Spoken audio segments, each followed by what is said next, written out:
What is up, Waffle Gang? I do hope you are well. My name is Mark, and today we're checking out some r/am I the butthole. If you'd like to skip the initial waffle, timestamps are in the description and along the timeline below, so please feel free to use them. But if you are new here, please consider hitting that like, that subscribe, and maybe that notification bell too.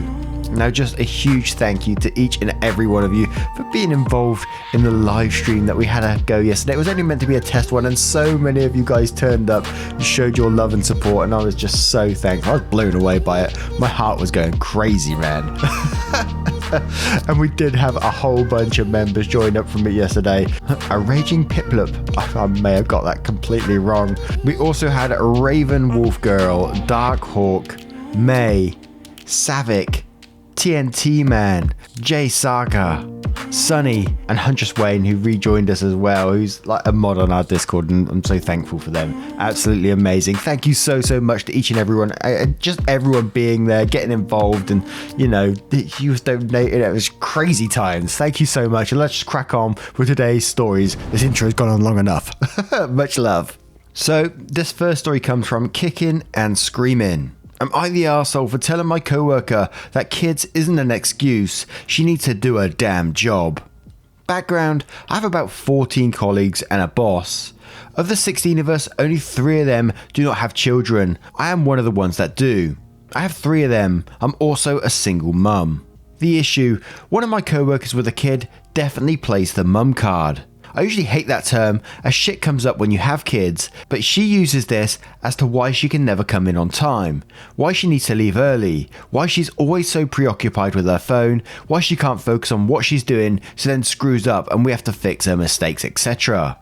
Her kid is 9 years old, in school all day, not even doing virtual learning, but in school. He's a neurotypical kid with no health issues. I get worrying about him, but like I said, about 80% of us have kids. We still show up and do our job. And honestly, the excuse of I have a kid wears thin. Especially about coming in early and late, because her husband doesn't work, so he can take care of their son. Our boss defends her and refuses to do anything about her negligence. I do blame our boss more, because she just allows it to happen. But I do think my coworker needs to step up while we're at work. I've tried talking to her nicely. She says she'll do better and never does.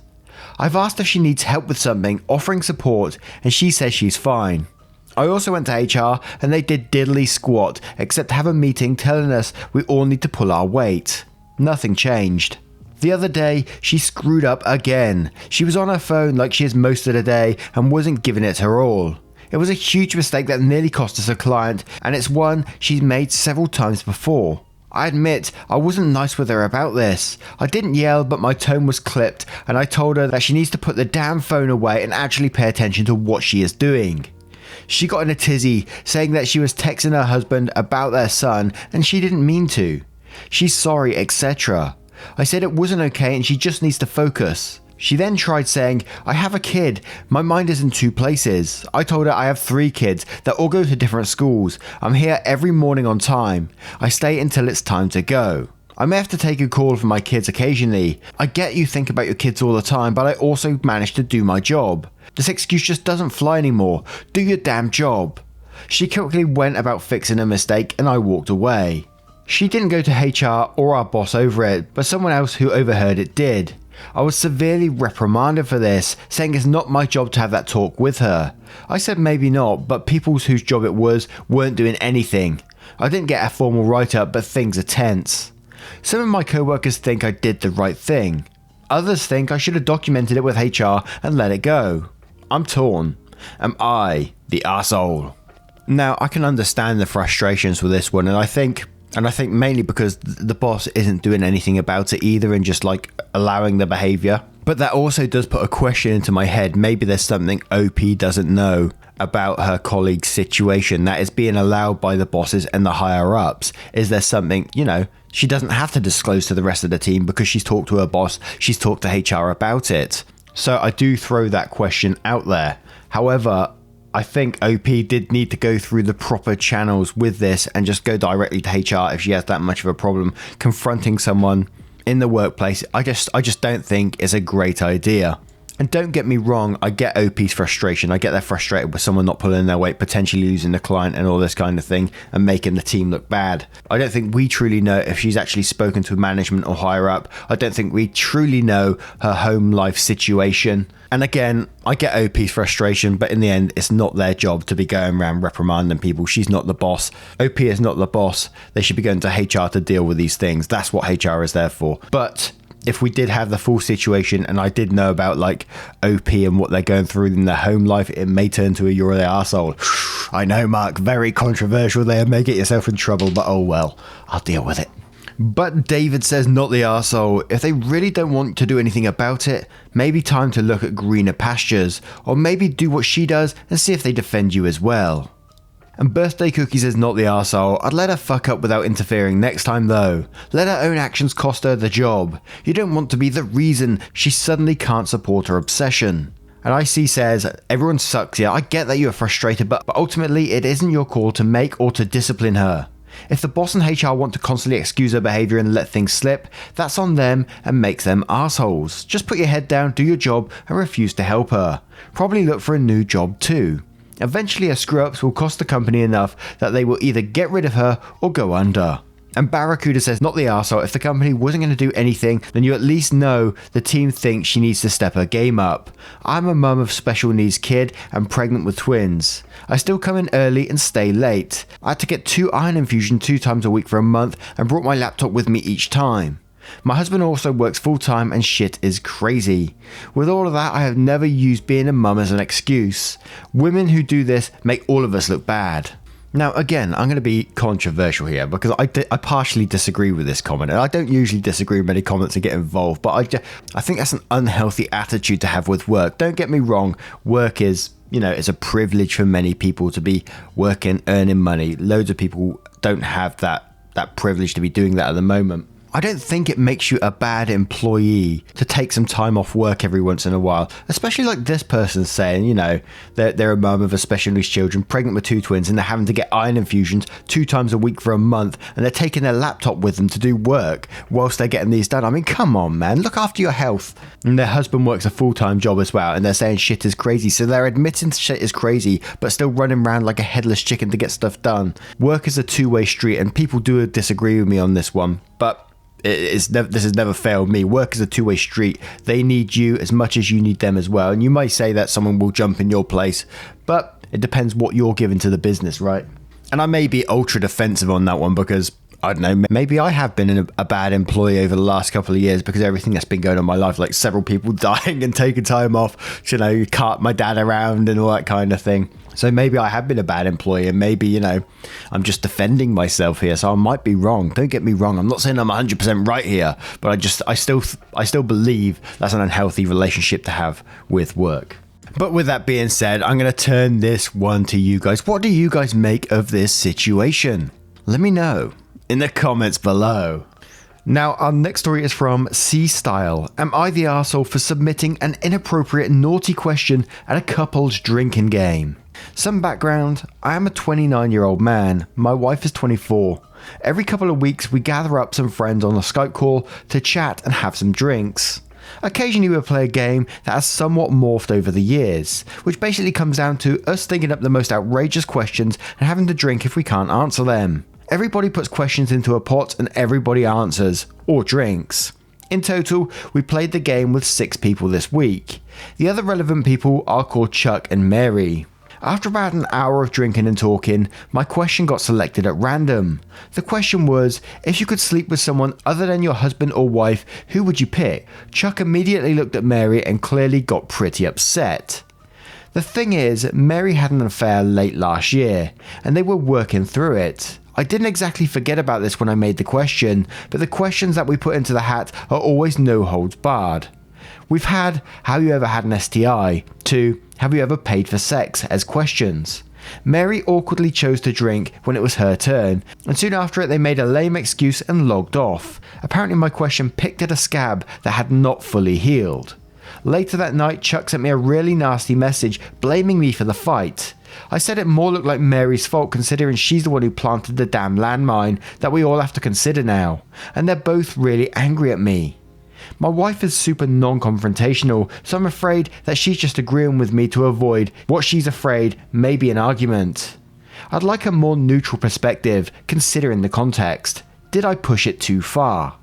Now, to me, you're automatically going to be the arsehole simply because you knew you was pushing the boundaries when you came up with that question. You said it yourself in the post. You know what they're going through. You know it's a tough time, and you know it's no hold barred question. But as humans who's meant to have empathy towards others and what they're going through, you just don't go down that road. You say it's a landmine that she put in the ground, but yes, what do you do with landmines? You do avoid them. You don't just walk over them wanting them to explode. Which is almost like you wanted in this story, to me anyway. But we'll start off with a couple of comments here, with Captain Jeff saying, "You're the arsehole. Context matters. You knew their situation, and you absolutely knew this question would make them uncomfortable and cause an argument or other similar outcomes. You chose to do that anyway. That absolutely makes you an arsehole." And Confused Spade 97 says, "You're the arsehole. I didn't exactly forget about this when I made the question." And it says, "Seems like you planted this on purpose and then doubled down. Look, Mary's in the wrong for cheating, but if they're trying to work through it, why pour salt into their wounds?" And Moonshine Lucy says, "Everyone sucks here. The question really isn't super inappropriate given the context of other questions asked. But knowing a previous affair, maybe the question could have been worded better, i.e. what celebrity would you, XYZ, etc. to make it a little less realistic. But they are absolutely projecting onto you. She cheated. How is that a you problem? They could have handled it a lot better than sounds like they did." And Safety Third says, "I'm finding it difficult to take you at face value here because my strong impression is that you put the question in on purpose just to fuck with them." And Jam and Ham says, "You're the arsehole. It is different to ask about a past experience like, say, an STD or being paid for sex than to ask for questions like this. You said it yourself, you didn't forget about this, and this question was not so good that it had to be asked." Now, I turn this one to you guys. What do you guys think of this situation? Do you think Opie is the arsehole or not? Let me know in the comments below. And our next story is from Snacking on Kittens. Oh god. "Am I the arsehole for signing a bereavement card with 'That fucking sucks, OP'?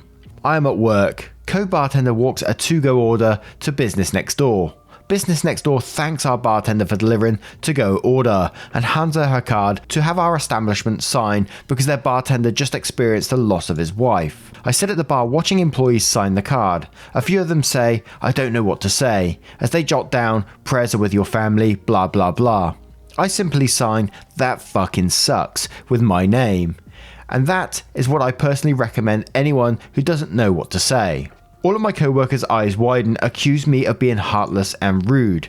I said, 'Have you guys ever lost someone close to you? Probably not, because you know there is nothing you can say, and sending a card that has poisonous flower on it is just as rude. The only thing someone could ever had said to me with my personal loss is 'That fucking sucks.' Nobody is talking to me since. They feel I ruined the card and the moment. I rebutulated with, 'If you guys really feel that way about something that has nothing to do with you, I will buy a new card for you to sign and personally deliver them both. So, am I the arsehole for signing 'That fucking sucks' on a bereavement card? I personally believe there are no words for the situation. I signed a notion of what I would personally appreciate if I was to receive a death card. I want to make sure that I'm not offending the recipient of the card with my own grieving preferences. I do not care if I offend anyone who has not had this experience." You just don't know the person well enough to do this. You're saying about your experiences and how you would feel, but as we know, multiple times on this channel, people grieve in different ways. I mean, if I was to receive a card with 'That fucking sucks' on, I'd probably be like, yeah, it does fucking suck, to be fair. And I think I would quite appreciate it, but obviously not everyone's going to react in the same way. But, you know, everyone's different. I couldn't imagine myself walking up to someone and someone told me about a loss that they've had recently and just going, "Oh, that fucking sucks." Anyway, it's just something you don't do, especially not knowing the person. And the wording around it almost sounds like, yeah, I couldn't really give a shit, but that fucking sucks. Oh well. That's what it comes across to me anyway. It's so insincere to me, but we shall see. We'll go to the comments and we will see what they say. So we had Dr. Kavorikian saying, got your name wrong there, I'm sure, "You're the arsehole. Why not just sign it with something generic instead of taking the risk of needlessly upsetting people you don't know?" And one Mike Nation says, in quotes, "I personally believe there are no words for the situation." Then says, "Honestly, you should have said nothing then. I'm sure you know what you may want to hear. Another person may find this rude and insensitive. So yeah, you're the arsehole." And Skywalker420 says, "You're the arsehole. That's how you would heal. Best bet is to go with the classics, 'I'm sorry for your loss,' etc. I just lost a very close family member and I wouldn't appreciate that sucks name if it was something elaborated more like, 'That sucks, I'm sorry to hear that, wife's in your prayers, blah blah blah,' but 'that fucking sucks' is so cold. That's the reaction you give someone when they loses their keys, not their wife." And that is too true, but probably the best way of putting it. Now, what do you guys think of this situation? Let me know in the comments below. And our next story is from a throwaway account. "Am I the arsehole for taking my violin back from my sister after she broke my laptop and couldn't pay? She couldn't do a band concert. I am 22 and went home to visit family for a few days. I brought my laptop, and when I was home, my 17-year-old sister broke the screen by coming into my room when I was out, which I hadn't wanted to do anyway, tripping over a chair leg and knocking the laptop off my desk onto the ground. I found out it would be $400 to have it fixed, and I asked my sister for the money.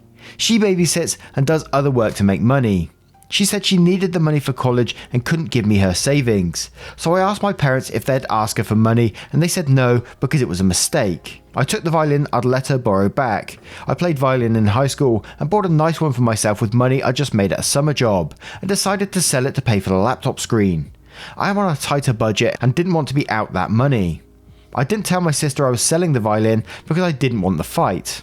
A few days after, my parents called me asking where the violin was, and I said I sold it to pay for my laptop to be fixed. They were mad because she had a virtual band concert with our high school band group that night, and the violin was missing with no warning. They were accusing me of stealing and said it wasn't stealing because I owned the violin and was just lending it. Plus, I wouldn't have to sell it if my sister or my parents had paid to have my laptop fixed. But they are really mad because band is something my sister was having on her college admissions, and now she doesn't have an instrument, she can't participate. She is missing several events, and my parents said I was sabotaging her college admissions. I said that it wasn't about that, it was literally just me needing money, and the violin was a convenient thing of mine to sell. Am I the arsehole for selling the violin I was lending my sister to pay back to fix my laptop when she broke it? Now, I'm definitely going to be going with not the arsehole in this situation, but there is some everyone sucks tendencies in here as well. You know, sister's definitely the arsehole. Breaking the laptop, it may be an accident, but still broke it. You replace things that you break, accident or not, and the parents too for, you know, just doubling down on that. But I fail to believe that you didn't do this slightly out of spite. It is absolutely your violin, so you're absolutely in the right to do so, but to not tell her beforehand and just take it, the violin, and sell it. You knew she was using it, so I fail to believe that was totally just a convenient thing to do at the time. As I said, I don't blame you for it at all, and that's why I'm still going with a not the arsehole. But there is, as I said, slight everyone sucks tendencies just because you did it in secret and you could potentially cost the college admissions, but you know, she was being an arsehole to begin with, so fair play to you for that, I guess. But the comments say, Contra Hall says, not the arsehole, it's yours. She's got money saved. She can buy her own violin. And yeah, and that was kind of the path I was going down as well. But Geomancer74 says, not the arsehole, but barely. Like you did your part, you asked your sister, your parents, and they basically left you out to dry, which I would be absolutely furious about. The barely part comes in, it was your violin, but you should have said something like, gonna sell the violin to pay the screen tomorrow, if you need it, buy it. But like I said, you went to your family and they basically said F you. Not the arsehole. And Geomancer put it far better than I could, and that was the path I was going down. Rather than my usual waffling on. Well, hey. Existing Sandwich says, not the arsehole, your sister and parents still owe you for the laptop repair. It's sad you had to sell your property to repair damage they wouldn't take responsibility for. Absolutely true there. And Blue Bomb says everyone sucks here. Neither instrument nor laptops are cheap. Your parents and sister absolutely should have chipped in to repair your broken laptop and / or made a plan to return your violin to you to sell to cover repairs after they bought your sister her own instrument. Frankly, if she's relying so heavily on her music as a pathway to college, she should have her own instrument rather than a loaner from someone else who might want it back at any point in time. But taking the violin when she needed it for a concert, not telling her and leaving her no time to obtain a replacement so that she could attend concerts, which are usually mandatory, was a horrible thing for you to do. And Cheffy JP says, not the arsehole, she was in your room without your permission and broke your property. She has the money saved but refuses to pay up for damaging property. Your parents refuse to support you too. You take back an object you lent to your sister and use it to cover the cost of damage she caused. This is a clear cut not the arsehole. I don't get people saying you should have given her notice. She would have hidden the violin or gotten your parents to stop you. I imagine the laptop is necessary for your college classes. You shouldn't have to jeopardize your education for hers. Actions have consequences. I don't get you're the arseholes in this thread. Would your parents let her get away with it if she damaged the property of someone not in the house? Will she not have to pay for it? And actually, yeah, this post is too true. It swayed my view to a completely not the arsehole, no everyone sucks tendencies anymore. I've taken that off the table, okay? But what do you guys think of this situation? Let me know in the comments below. Now, once again, guys, thank you for being here today. I hope you did enjoy today's stories. And if you did, you know what to do. Hit that like, that subscribe, and maybe that notification bell too. And if you're feeling extra spicy, you can join the channel by clicking that YouTube join button down below or clicking the link in the description for Patreon and joining up there. It very much helps our channel as we start to transition into part-time YouTube. Oh my God, I'm scared. Thank you so much. And I will see you in the next one, you spicy so-and-sos. Much love, guys. Goodbye.